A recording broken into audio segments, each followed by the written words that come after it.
올해는 수요일 저녁 시간은 양육하는 하나님 말씀 공부하고 배우고 조금 체계적으로 좀 훈련하는 그런 방향으로 수요 예배가 진행이 되겠고, 금요일 저녁에는 좀 더 기도에 치중하고 집중하는 그런 시간들을 가지려고 합니다. 주일 예배는 지금까지 그래왔듯이 예배에 목숨 거는 겁니다.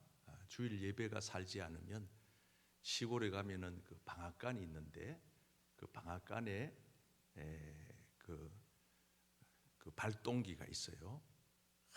아주 그 큰 엔진이 있는데 그걸 돌려야 모든 그 방앗간의 기계가 맞물려 가지고 이렇게 벨트에 막 이렇게 맞물려 가지고 여기도 돌아가고 저기도 돌아가고 막 칙칙칙칙칙 그러고 막 돌아가면서 나중에 보면은 쌀이 이렇게 벼를 부으면은 쌀이 나오는데, 주일 예배는 영적으로 우리 교회의 엔진과 같은 거예요.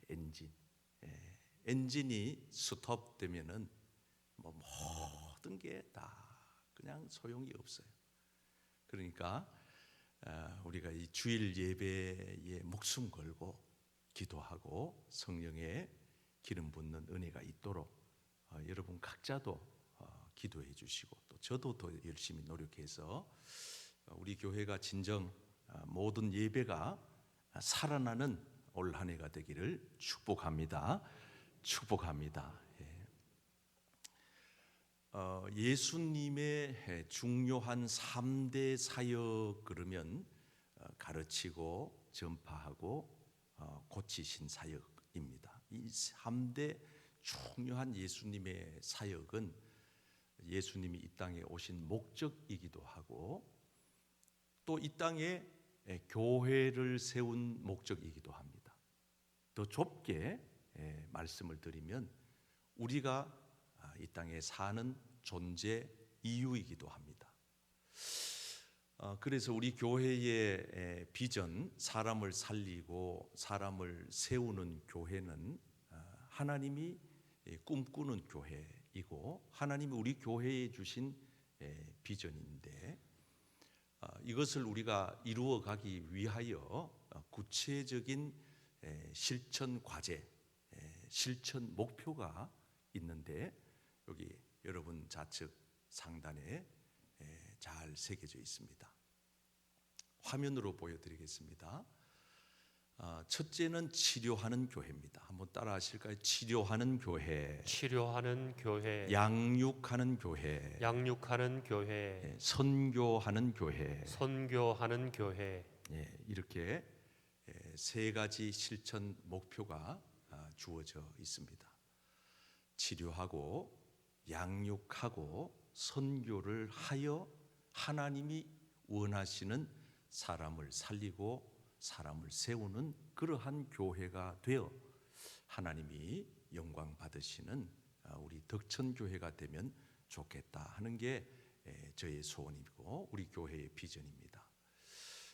그래서 이제 오늘 저녁 양육하는 교회, 다음 주에 치료하는 교회, 그리고 마지막 선교하는 교회에서 3주간 실천 목표에 대해서 조금 더 깊이 말씀을 나누려고 합니다. 양육이 왜 필요하냐? 여러분, 오늘날 한국 교회는 단기간에 폭발적 성장을 이룬 세계 기독교 역사에 찾아보기 힘든 아주 특이한 민족입니다.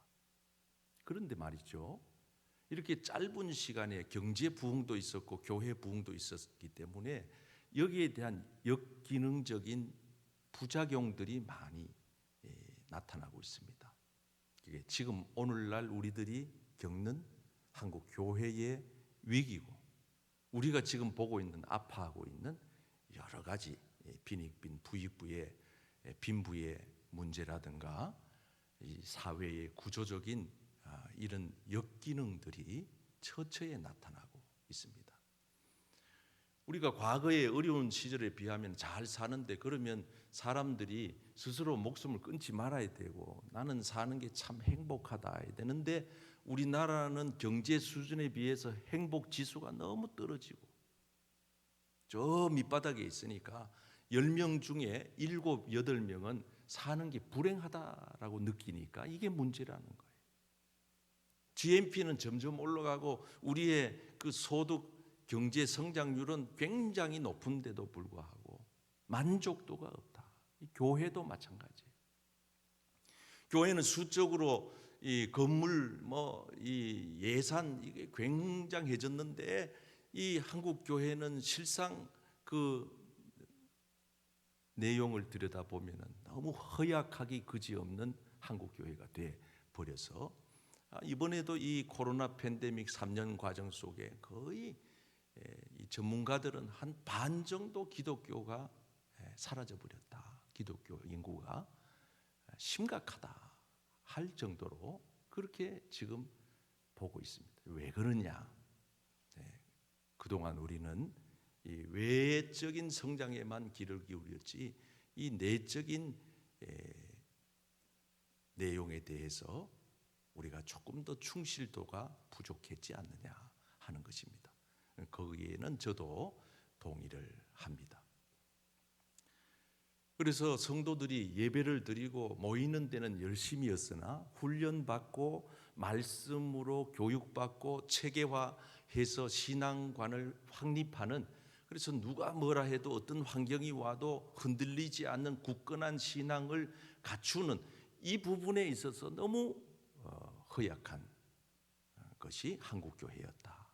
이렇게 보고 있습니다. 저도 우리 교회를 그렇게 봅니다. 그래서 조금 늦은 감이 있지만은 올해부터라도 우리가 내실을 좀 기하고, 수요일 저녁에 오시는 분들은 신앙적으로 보면 굉장히 모범적인 분들이니까 여기에 이제 우리가 조금 더 보충을 해서 신앙을 체계화시키고 영적으로 말씀을 잘 교육해서 우리가 양육을 받으면은 아주 건강한 그리스도인들이 되겠다. 그래서 여러분들을 통해서 우리 교회가 더 건강해지고 여러분 주변의 연약한 형제 자매들이 더욱 굳건하게 세워지는 일에 여러분들이 도우미가 되고 보탬이 되고 사역자들이 다 되시기를 축복합니다.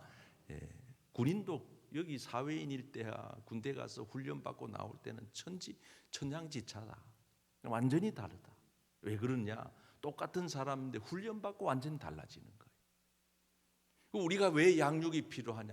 양육을 하지 않음으로써 교회가 한순간에 무너지는데, 양육을 함으로써 버텨낸다. 승리하게 되고 성장하게 되고 혼자 힘으로도 신앙생활을 잘 유지해 갈 수 있기 때문에, 그래서 예수님께서 이 땅에 오셔서 10년을 기울였던 것이 3년 동안 제자 훈련을 한 겁니다. 복음도 전하고 아픈 사람을 고치기도 하고 많은 사역들을 감당하셨지만은 예수님은 집중적으로 3년 동안 제자들을 훈련시켜서 예수님이 떠나간 이후에도 그 제자들이 계속 사역의 바턴을 이어받아 가지고 전개해 갈 수 있도록 그렇게 하셨다는 거예요. 그래서 우리 교회가 수요일 날 저녁에 이런 쪽에 이제 조금 더 올 한 해 힘을 모아 보려고 합니다. 이 양육이 왜 필요하냐?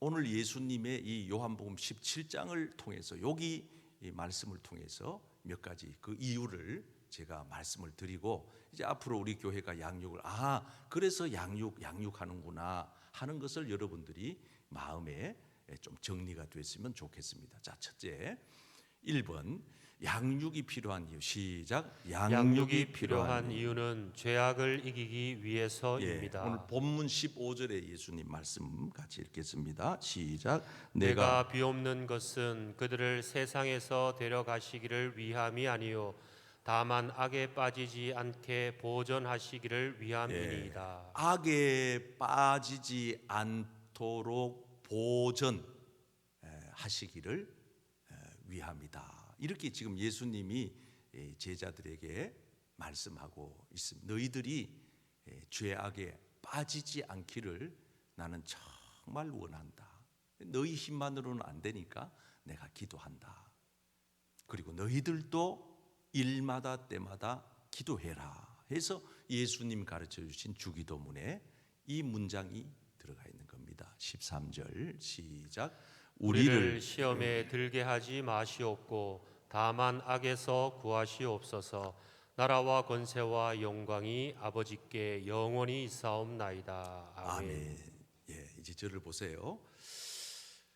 여러분, 우리가 살아가는 세상은 죄악의 바다와 같습니다. 참 이 악의 올무가 얼마나 많이 쳐져 있는지 함정 말입니다. 우리가 안심하고 발을 디딜 수 있는 곳이 많지 않아요. 정말 위험해요. 정말 위태로워요. 여러분들이 3일 동안 살면서 죄 안 짓고 살다가 여기 왔다. 기적이에요, 기적.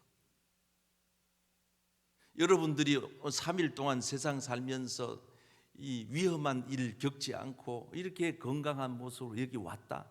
이거는 굉장한 축복이에요. 굉장한 축복. 그래서 예수님은 하루 동안 이틀치를 기도하고 내일은 기도 안 하는 게 아니고 매일매일 주여 나로 하여금 시험에 들게 하지 마시옵고 악에서 구하여 주시옵소서. 나만 그런 것이 아니라 하나님 아버지 우리의 자녀들을 시험에 들게 하지 마시옵고 악에서 구하여 주시옵소서. 날마다 그렇게 기도하라 말씀하는 거예요.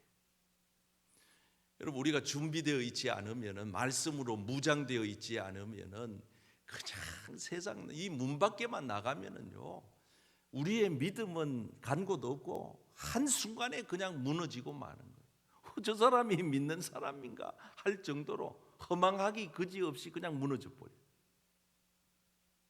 그래서 우리는 날마다 하나님의 말씀으로 내 자신이 죄악의 바다에 빠지지 않도록 무장되어야 하고, 만에 하나 우리가 죄악의 바다에 빠졌다 하더라도 말씀으로 무장하여 그 죄악의 바다에서 우리는 빠져나와야 할 줄 믿습니다.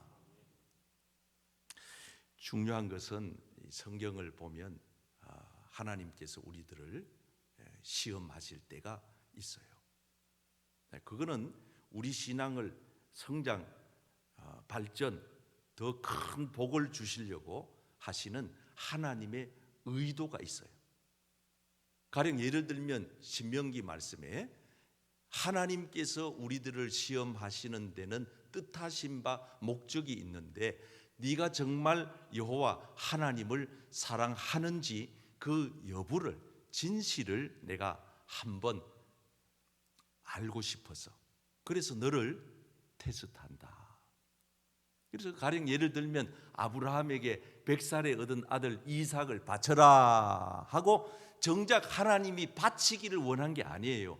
아브라함의 그 믿음이 진실되냐, 너의 믿음이 정말 너 아들 이삭보다가 나를 더 사랑하느냐 하는 것에 대하여 하나님이 테스트하는 거잖아요.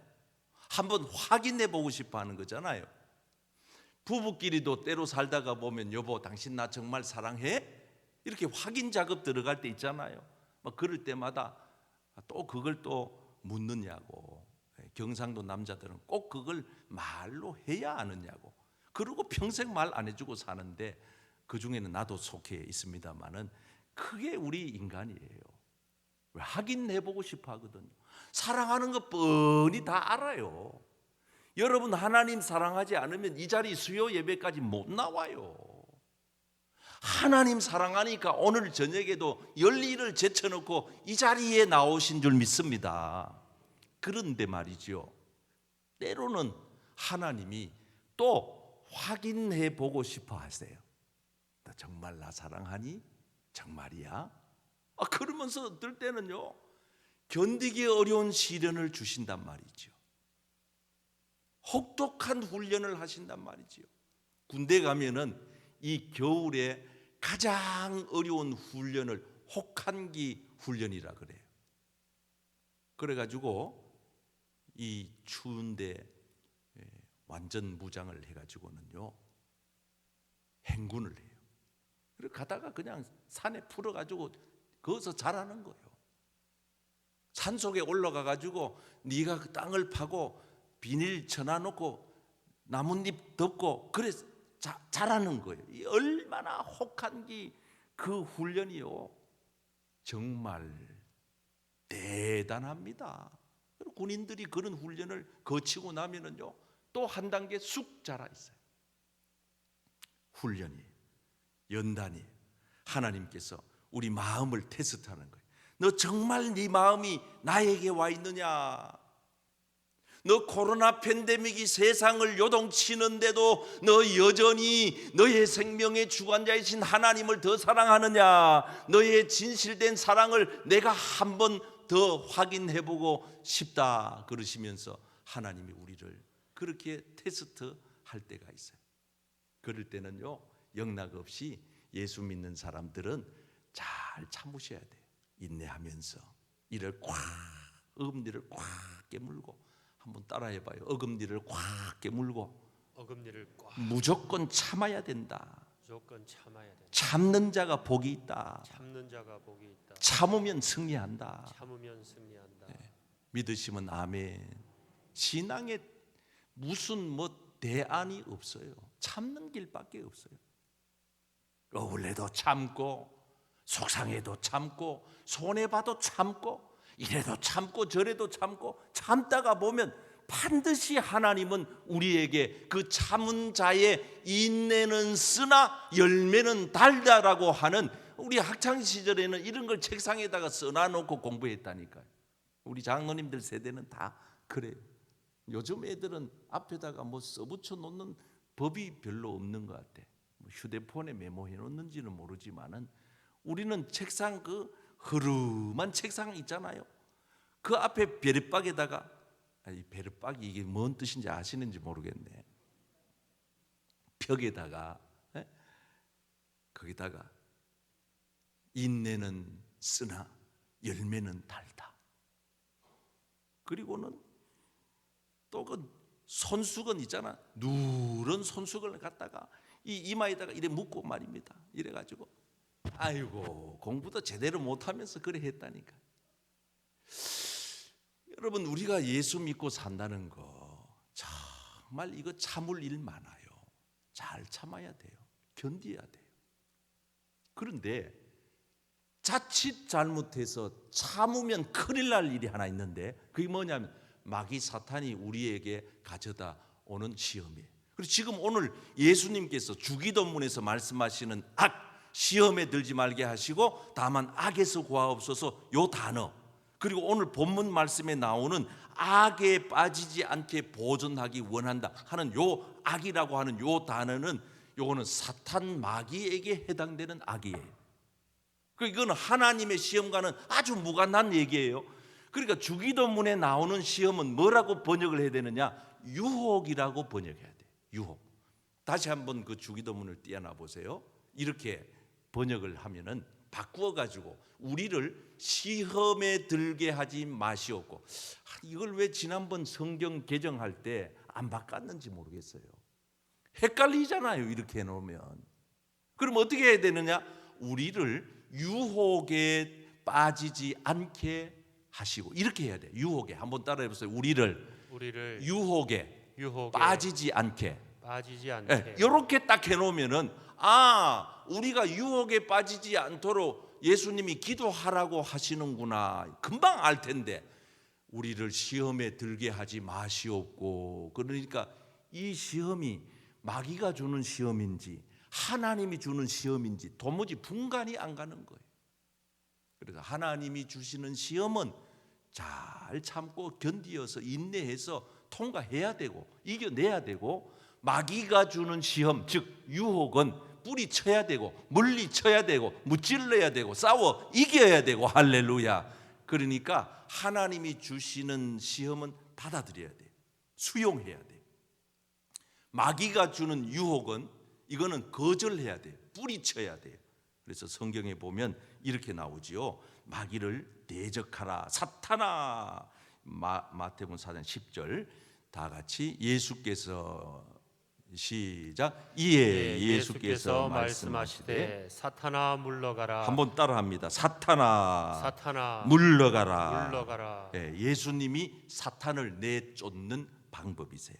사탄아 물러가라. 또 베드로에게 이르시되 사탄아, 따라하세요. 사탄아 사탄아 내 뒤로 물러가라. 내 뒤로 물러가라. 이렇게 사탄은 대적하고 사탄은 고함을 쳐서 입술로 소리쳐서 내쫓아야 된다라고 예수님은 말씀하는 거예요. 그리고 이게 훈련이 안 돼 있는 사람들은 사탄이 오면 쫄아가지고 겁을 먹고 벌벌 떨어요. 그러면 사탄이 우습게 봐요. 그러니까 여러분, 우리 대장 되신 예수님은 사탄, 마귀, 귀신을 이기셨습니다. 아멘. 죽음도 이기셨습니다. 아멘. 죄악도 이기셨습니다. 예수님은 승리하신 분입니다. 아멘. 그 예수님의 승리는 곧 우리의 승리입니다. 아멘. 우리나라 축구 대표 선수들이 이기면 우리 국민들의 승리이듯이 예수님의 십자가 승리는 곧 우리 성도들의 승리인 줄 믿습니다. 그래서 우리는 예수님의 이름으로 똑같이 물리치는 거예요. 물리치는 거예요. 사탄아 물러가라. 마귀야 물러가라. 계속해서 하나님의 말씀을 동원하여서 우리는 물리치는 거예요. 특히 사탄 마귀에게 잘 빠지는, 넘어지는 사람의 유형이 몇 가지가 있는데 제가 목회를 하면서 이렇게 한번 정리를 해보니까 이런 사람들이 사탄 마귀에게 잘 넘어져요. 자, 앞에 보세요. 교회 처음 나온 사람 백발백중입니다. 우리 교회 지금 초신자들 제 상담해 보잖아요. 목사님, 교회 나가기 전에는 괜찮은데 나가고부터 머리가 깨지듯이 아프다는 거예요.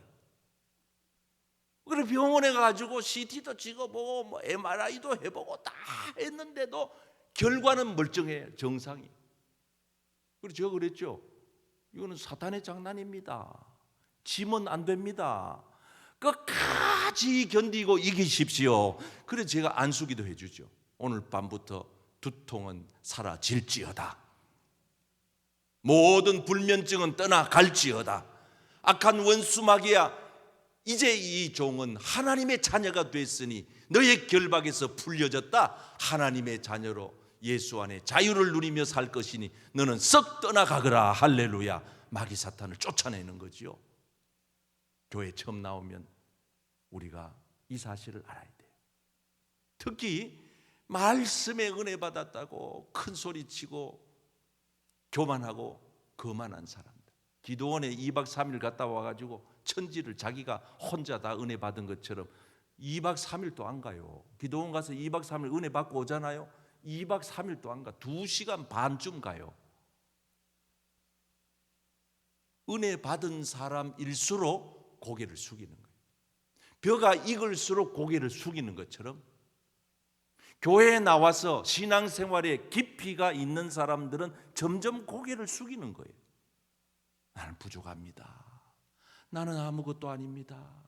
내게 있는 모든 것이 하나님께로부터 왔습니다. 이렇게 자꾸 하나님만 높이고 아버지만, 교회만 그러지 자기가 높아지는 이런 사람들은 백발백중 마귀 사탄의 표적의 대상이 되는 겁니다. 공연실이 계절 타고 뭐 무슨 여성들 그런 거 있잖아요. 그 뭐지? 그 나이 들면은 오는 그 여자들, 갱년기 잘 아시네. 갱년기 왔어요. 갱년기. 뭐 이래 하다가 조금 불리하면 나 갱년기라서 그래. 무슨 갱년기가 그런데 써먹으라고. 갱년기. 자기가 조금 불리하면은 나 갱년기라서 좀 이해해줘. 불끈불끈 화를 내고는 갱년기래. 나는 상처받아가지고 죽었는데 이미. 그러시면 안 돼요. 그럴수록 더 기도하고 그런 모든 걸 극복해야 돼요. 뭐 이런 불평 자꾸 하는 사람들은요, 마귀가 이래. 뭐 이런 사람들은 그냥 가만히 있어도 마귀 짓 하니까 마귀가 사용하기가 참 좋죠. 영적인 잠을 자는 사람들 천지입니다. 자기가 지금 어느 상태에 놓여 있는지도 몰라요. 참 딱한 거죠. 병원 의사 제가 아는 분 가운데 그렇게 많은 사람들을 고쳐줬어요. 근데 자기가 몸이 피곤해가지고 검사를 해보니까 말기암이요. 그거 발견하고 석 달 만에 돌아가셨어요. 서울의 큰 병원의 의사였는데. 기가 막힙니다. 남 병은 그렇게 잘 고쳐주면서 자기 안에 병이 있는 걸 몰랐다니까요.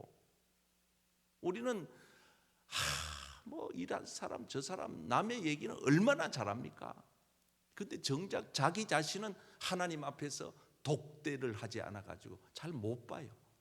점점 우리는 그렇게 빗나가게 되는 거죠. 비판이 커지고 불평이 커지고 자기가 자꾸 높아지고. 하나님 앞에서 자기를 볼 줄 아는 사람, 영적으로 깨어있는 사람들은 날마다 자기를 쳐서 복종시키. 내가 오늘 또 왜 이렇게 부족할까? 좀 더 은혜에 더 가까이 가려고, 영적인 깊이로 더 가까이 가려고 몸부림을 치는 거예요. 여러분, 오늘 저와 여러분들이 우리 교회를 통해서 양육을 잘 받으셔서 이 죄악이 넘실거리는 세상에서 죄악에 빠지지 않고 빠졌더라도 반드시 빠져나와서 승리하는 여러분 되시기를 축복합니다. 축복합니다. 자, 두 번째, 양육이 필요한 이유. 시작. 양육이 필요한 이유는 세상에 속하여 살지 않기 위해서입니다. 네, 중요한 얘기입니다. 이제 집중하세요. 세상에 속하여 살지 않기 위해서는 양육받아야 돼요. 애를 낳아놓고 끝 그거 아니에요. 애를 낳았으면 부모는 마땅히 자녀를 돌봐. 이게 양육이에요. 먹일 것 먹이고 입힐 것 입히고 몸에 좋은 것 잘 가려서 주고 때가 되면은 가르치고 예의도 가르치고. 이게 양육이에요. 양육. 교회의 양육도 똑같아요. 먹이고 훈련시키고 잘 가르쳐서, 그래서 번듯한 그리스도인으로 세우는 것, 이게 양육의 필요성인데 오늘 본문 말씀 한번 보세요. 내가 시작. 내가 세상에 속하지 아니함 같이 그들도 세상에 속하지 아니하였사옵나이다. 예수님이 이 세상에 오셨지만은 예수님의 의식 속에는 나는 세상에 속한 것이 아니다라고 하시는 거예요. 그와 같이 너희들도 지금 세상에 발을 붙이고 살고 있으나 세상에 속한 자가 아니여 라고 얘기하는 거예요. 왜? 이유가 뭐예요? 너희는 택하신 족속이고 왕같은 제사장이고 거룩한 나라고 그의 소유가 된 백성이기 때문이다라고 말씀하는 거예요. 자, 저를 보세요. 이 얘기는 한마디로 압축 요약해서 말씀드리면은 저 외국의 근로자들이 우리나라에 와서 삽니다. 한국식의 밥을 먹어요. 한국에서 만드는 옷을 입어요. 한국인들이 타고 다니는 지하철, 버스를 타고 다녀요. 한국 사람 사장 공장에 가서 일을 해요. 한국 말도 배워가지고 꽤나 잘해요. 그러나 그 외국인은 한국 사람이 아니에요. 여전히 그 나라 사람이에요. 한국말 한다고, 한국 음식 먹는다고, 한국 옷 입었다고 한국인이 되는 게 아니다 그 말이에요. 아시겠죠? 무슨 뜻인지 아시겠죠? 중요한 얘기예요. 주한미군이 우리나라에 와가지고 한국을 지켜주고 있지만 그 사람들은 법 적용도 한국 법을 받지 않아요. 미국의 법의 적용을 받아요. 똑같은 이치입니다. 저와 여러분들이 이 세상에 와서 세상 사람들하고 똑같이 옷 입고 밥 먹고 잠자고 돈 벌고 살지만은 우리가 그렇다고 하여 세상에 속했다고 생각하면 안 됩니다. 우리는 영원한 하나님 나라에 속한 사람들입니다. 아멘. 우리 소속이 다르다 이 말이에요. 우리의 소속이 다르다. 소속이 어디냐? 저와 여러분들의 소속은 하나님의 나라입니다. 아멘. 근데 이걸 양육 안 받으면은 이렇게 못 살아요. 살 수가 없어요. 마지막 양육이 필요한 이유는 다 같이 3번 시작. 양육이 필요한 이유는 다시 세상으로 보냄받기 위해서입니다. 자, 이제 결론입니다. 본문 18절 시작. 아버지께서 나를 세상에 보내신 것 같이 나도 그들을 세상에 보내었고. 한번 따라합시다. 나도 그들을 세상에 보내었고. 자, 이제 저를 보세요. 하나님의 아들이신 예수님이 하늘나라에서 하나님으로 통하여 보내심을 받아 여기 왔습니다. 그렇죠? 예수님이 여기 오신 것은 내가 오고 싶다고 온 게 아니에요. 예수님은 하나님이 예수님을 이 땅에 보내셔서 왔어요. 마찬가지로 예수님도 이렇게 얘기하는 겁니다. 내가 너희를 세상에 보내노라. 아멘. 우리들을 세상으로 보낸다는 거예요. 그러면 그냥 보내시겠어요? 아니지요. 훈련해서. 그냥 가라 하시겠어요? 아니지요. 양육 받아서. 그래서 우리가 하나님 말씀으로 양육 잘 받아서 훈련 잘 받아서 세상으로 가야지. 세상에는 어때요? 이리때가 득실거려요. 늑대가 넘쳐요. 그러니까 우리는 그냥 훈련 안 받고 준비 안 하고 하나님의 도우심을 입지 아니하고 가면 판판이 다 잡아 맥히고 말. 그러니까 일주일 내도록 우리는 세상 가가지고 여기 지어 터지고 저기 상처받고 이러다가 또 폐잔병이 돼가지고 주일날 와서 예배를 드리니 이런 예배를 통하여 어찌 우리의 신앙 성장에 기쁨이 있겠느냐 그 말이에요. 하나님 앞에 예배의 감격이 있을 수가 없잖아요. 그래서 우리는 양육을 받아야 되는 겁니다. 사랑하는 성도 여러분, 우리가 세상으로 다시 갈 때는 어떻게 가느냐? 예수의 사람으로 가는 거예요. 다시 말씀드립니다. 예수의 제자로 가는 거예요. 아, 저 사람이 교회 갔다 오더니 이야, 좀 다르다. 뭔가 달라. 이래야지. 교회 갔다 오더니 더 형편 없어졌네. 이건 문제 있는 겁니다. 그래서 유명한 그 카일 아이들먼이라고 하는 분이 아주 참 기가 막힌 책을 하나 썼는데, 당신은 팬입니까 제자입니까? 팬인가 제자인가? 뭐 이런 팬 말고 이런 팬, 그죠? 이런 팬 말고 팬그룹 있잖아요. 팬클럽, 인기 연예인들 막 좋아가지고 이렇게 클럽을 만들어가지고 막 따라다니는 사람들, 그런 사람인가 아니면 제자인가, 이런 책을 썼는데 뭐 이 책 사볼 필요는 없어요. 그냥 제가 정리한 거 한번 보면 이해가 금방 되는데, 팬에 대해서 또 나중에 제자에 대해서도 언제 또 소개를 할게요. 이것만 보면 대충 알아요. 팬은 몸에 페인트 칠을 하고 축구장에 가는 사람. 우리가 지금 생각하는 팬, 그게 그 팬이에요. 팬은 관람석에 앉아서 열렬히 응원하는 사람. 팬은 선수가 사인한 셔츠를 벽에 걸어두는 사람. 팬은 경기에 직접 나서지 않는 사람. 이게 이제 중요한 얘기예요. 제자하고 다른 거예요. 팬은 땀을 흘리거나 공을 차지는 않는 사람이다. 아무것도 안 한다. 소리만 지르고 울다가 박수치다가 끝나는 거예요. 소리 지르고 응원하지만 뭐는 하지 않는다. 희생하지 않는다. 이게 제자의 삶과 차이. 제자는 희생, 대가 지불하는 거예요. 팬은 자기 팀이 패하면 다른 팀으로 옮겨간다. 자, 이제 저를 보세요. 교회에 이런 팬클럽 멤버십을 가진 사람이 많아요. 그러니까 어떻게 해요? 이 교회가 마음에 안 드니까 저 교회로 가는 거예요. 참 안타깝죠? 예수의 제자가 되면 이런 일이 없어요. 예수의 제자가 되면 값비싼 희생을 지불하더라도 어떻게 하느냐? 끝까지 따라가요. 우리가 교회를 팬클럽 가입하듯이 다니면 안 돼요. 우리가 직접 참여해야 돼요. 아니 여러분, 팬들은 그냥 관람석에 앉아가지고 그냥 이래 팔짱 끼고 구경하면 돼요. 이런 사람들이 천재입니다. 교회에 팔짱 끼고 구경하는 사람 천재입니다. 그런데 그는 또 봐줄만 해요. 이러쿵 저러쿵 말하면서요, 말로 또 희한하게 또 공격하는 그런 또 팬들도 숱합니다. 우리는 팬이 아니에요. 제자예요. 제자는 적어도 내게 주신 십자가를 지고 예수님 따라가는데 죽기를 각오하고 참여하는 거예요. 그래서 마태복음 16장 24절에 예수께서 제자들에게 이르시되 누구든지 나를 따라오려거든 자기를 부인하고 자기 십자가를 지고 나를 따르라. 팬처럼 구경만 하는 게 아니고 내 십자가 내가 지고 가는 거예요. 손내 봐도 가는 거예요. 욕해도 가는 거예요. 왜? 나는 예수와 한 몸이기 때문에, 나는 예수의 제자이기 때문에.